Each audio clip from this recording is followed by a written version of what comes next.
第3日嘅夜晚，我哋就嚟咗馬場洞食韓牛，搭的士過嚟都好方便。同司機講佢已經知邊度，佢係類似街市咁樣，係買牛肉嘅，間間都係類似咁樣噶啦。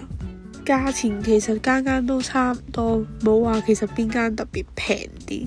買完之後佢就會帶你上層，每一間都係咁樣，跟住有泡菜嗰啲無限 refill。但係講真唔係真係好好食咯。食完之後我哋就去咗益善洞嗰邊飲酒，佢嗰度嘅氣氛就係成條街都係咁樣大排檔形式可以飲酒嘅。